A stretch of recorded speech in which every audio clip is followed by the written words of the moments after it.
अस्सलाम वालेकुम, welcome back students. I am Mohammad Asif Farid, your biology tutor. और आज हम पढ़ेंगे, हमारा थर्ड लेक्चर है। हम पढ़ रहे हैं सेकेंड ईयर के अंदर चैप्टर फर्स्ट है आपका 15 चैप्टर, इसको हम बोलते हैं होम्योस्टेसिस। और इसके अंदर जो है हम आज पढ़ेंगे osmo regulation in the animals. तो आपको थोड़ा सा याद होगा, प्रीवियस लेक्चर में मैंने आपको सिखाया था कि ऑस्मो रेगुलेशन इन प्लांट्स, कि जो प्लांट्स होते हैं वो किससे कैसे अपने बॉडी के अंदर जो है वाटर और साल्ट्स को मेंटेन करते हैं। आज हम शुरू करेंगे osmo regulation in the animals का पढ़ेंगे पार्ट। तो इसके अंदर ना पहले आपको मिलेंगे दो शॉर्ट क्वेश्चंस। तो मैंने यहाँ पे लिखा हुआ है कि difference between the osmo conformers and osmo regulators. तो रेड कलर में आपको दिख रही हैं दो हेडिंग्स। तो ऊपर मैंने लिखा हुआ है ऑस्मो कन्फॉर्मर्स और नीचे मैंने लिखा हुआ है ऑस्मो रेगुलेटर्स। तो शुरू करते हैं। तो आपने याद रखना है कि जो ऑस्मो कन्फॉर्मर होते हैं इनके अंदर आते हैं आपके पास इनवर्टिब्रेट्स आते हैं। तो मैं यहाँ पे लिखूंगा एग्जाम्पल में कि जो आपके पास ऑस्मो कन्फॉर्मर है इसकी जो एग्जाम्पल है उसके अंदर आपको मिलते हैं इनवर्टिब्रेट्स। ठीक है, इसके एग्जाम्पल में आते हैं इनवर्टिब्रेट्स। तो मैं आपको बताता हूँ इसमें क्या होगा। तो आपने याद रखना है कि जो समंदर के अंदर जो आपके पास इनवर्टिब्रेट्स हैं, आप जानते हैं जिनके अंदर बैकबोन नहीं होती उनको बोलते हैं इनवर्टिब्रेट्स। तो क्या होता है उनके अंदर बहुत से ऑर्गेनिज्म ऐसे होते हैं कि जिस तरह का बाहर का माहौल होगा ना, बिल्कुल ऐसे उनका अंदर का माहौल होता है। क्या मतलब इस बात का कि जितना सोल्यूट बाहर है, जितने सोल्यूट जो है वो साल्ट एनवायरनमेंट के अंदर है, उतने ही सोल्यूट उनकी बॉडी के अंदर होते हैं। बिल्कुल ऐसे ही जितने वाटर की मिकदार बाहर है उतनी वाटर की मिकदार उनके अंदर है। यानी कि यूं कह लें कि मैं बात कर रहा हूं आइसोटोनिक एनवायरनमेंट की। तो आपने याद रखना है बहुत सारे आपके पास ऑर्गेनिज्म ऐसे होते हैं कि जिनके अंदर का, जिनकी बॉडी के अंदर का जो फ्लूइड्स होते हैं ना, उनकी कंसंट्रेशन बिल्कुल मैच करती है जैसे कि बाहर है। तो जब ऐसा होगा तो आप जानते हैं पानी भी सेम है दोनों जगह के ऊपर, बाहर के माहौल में बॉडी में पानी भी सेम है, सोल्यूट भी सेम है, तो पानी कहीं मूव नहीं करेगा। तो ऐसे ऑर्गेनिज्म जो हैं इनको रेगुलेट नहीं करना पड़ेगा। तो इनको जो है इन्हें फ्लूइड्स को रेगुलेट नहीं करना पड़ेगा।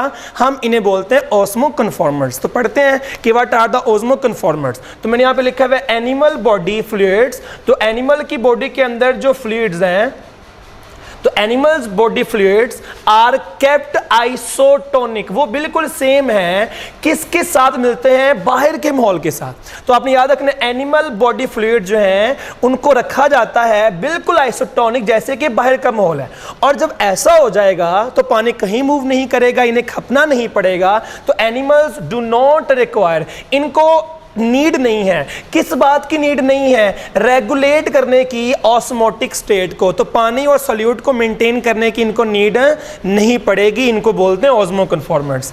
आगे आते हैं ऑस्मो रेगुलेटर्स।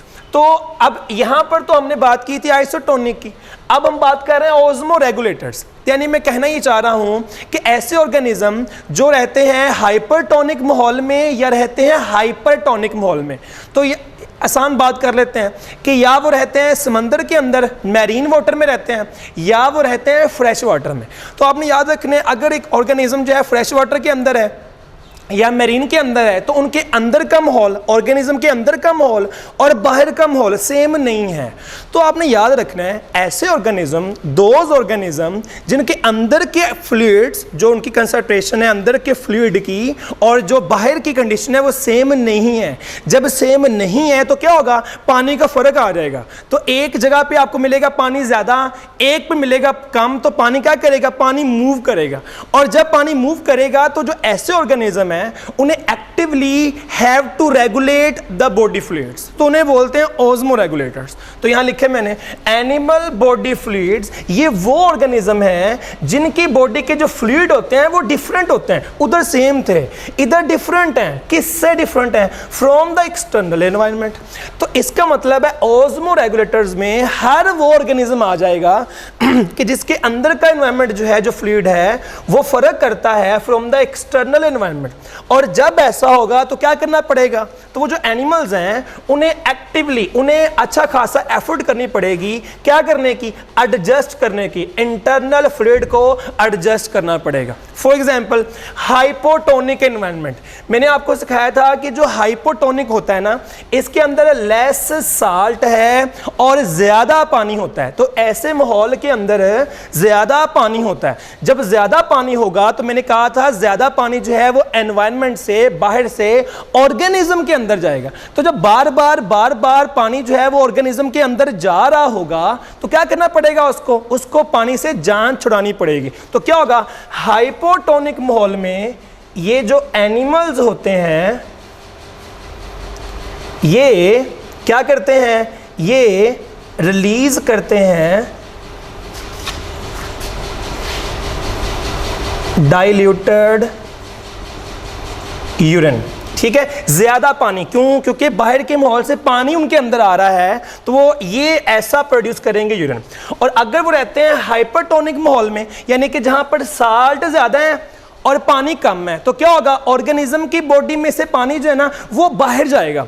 जब ऑर्गेनिज्म के अंदर से पानी बाहर जाएगा तो क्या होगा भला, उनको पानी की परेशानी हो जाएगी। तो वो क्या करेंगे भला, तो वो पानी को बचाएंगे और साल्ट को बाहर फेंकेंगे। तो उनका यूरिन कैसा होगा, उनका यूरिन होगा कंसंट्रेटेड यूरिन। वो क्या करेंगे, वो प्रोड्यूस करेंगे। ठीक है, तो ये क्वेश्चन हमारा पूरा हो गया कि write down the difference between osmo conformer and osmo regulators. आगे चलते हैं, तो हमारा जो नेक्स्ट पॉइंट है ये हमारा लॉन्ग क्वेश्चन है, तो इसको हम बोलते हैं osmo regulation in different habitat. तो आप जानते हैं कि हमारे पास जो बहुत से एनिमल्स हैं वो आपको मिलते हैं फ्रेश वाटर में, इस तरह बहुत से आपको मिलते हैं मैरीन वाटर में, और आपको बहुत से मिलते हैं टेरेस्ट्रियल एनवायरनमेंट के अंदर आपको मिलता है। तो देखिए, आप जानते हैं कि यहाँ पानी का हिसाब और है, यहाँ पर सोल्यूशन और तरह का है, यहाँ पर सोल्यूशन और तरह का है, और वहाँ पर पानी कम है। तो तीनों हालात के अंदर ऑस्मो रेगुलेशन का अंदाज सेम नहीं होगा। तो वो ऑर्गेनिज्म जो फ्रेश वाटर के अंदर है वो किसी और तरीके से पानी को मेंटेन करेंगे, ये किसी और तरीके से वाटर साल्ट को मेंटेन करेंगे, और वो किसी और तरीके से वाटर साल्ट को मेंटेन करेंगे। तो हमने यही पढ़ना है osmo regulation in different habitat, different environment के अंदर जो ऑर्गेनिज्म है वो कैसे वाटर साल्ट को मेंटेन करता है। तो पहले हम शुरू करेंगे with the fresh water environment. तो मैंने यहां पे लिखा हुआ है, तो आपने याद रखना है, जो होता है ना फ्रेश वाटर, जो नदी नालों का पानी होता है, जो हम पानी पीते भी हैं, जिसके अंदर साल्ट कम होता है। तो मैंने यहाँ पे लिखा हुआ है जो फ्रेश वाटर होता है ना उसके अंदर साल्ट कम होते हैं, आपने याद रखना है। जो पानी हम पीते हैं उसके अंदर बहुत ज़्यादा साल्ट नहीं होता, साल्ट कम होता है। तो फ्रेश वाटर के अंदर क्या होता है, लेस साल्ट। अगर लेस साल्ट है तो क्या, किसकी मिकदार ज़्यादा है उस सोल्यूशन में, पानी की, मोर वाटर है। लेस साल्ट है, मोर वाटर। और आप जानते हैं कि जिस सोल्यूशन के अंदर लेस साल्ट हो, मोर वाटर हो, हम उसे भला क्या बोल देते हैं, उसको हम बोलते हैं हाइपोटोनिक एनवायरनमेंट, लेस साल्ट वाला एनवायरनमेंट। हम इसकी बात कर चुके हैं।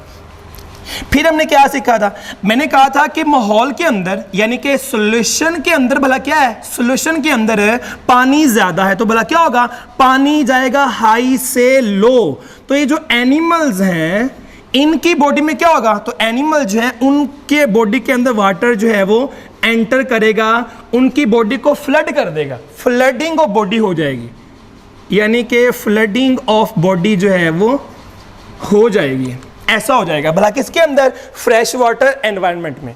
तो आपने याद रखना है कि जो फ्रेश वाटर होता है एनवायरनमेंट उसको हम बोलते हैं हाइपोटोनिक।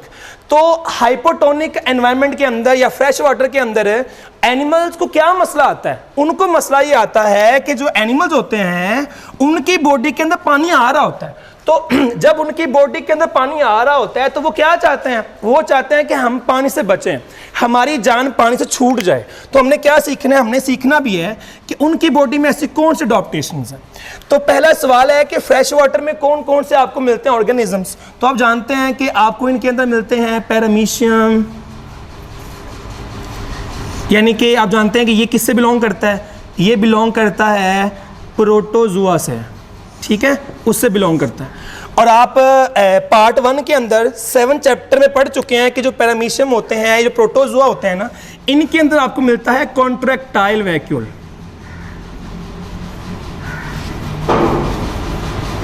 और ये क्या काम करता है, आप वहां पढ़ चुके हैं कि जो कॉन्ट्रैक्टाइल वैक्यूल होता है ना, ये काम करता है एज अ ऑस्मो रेगुलेशन।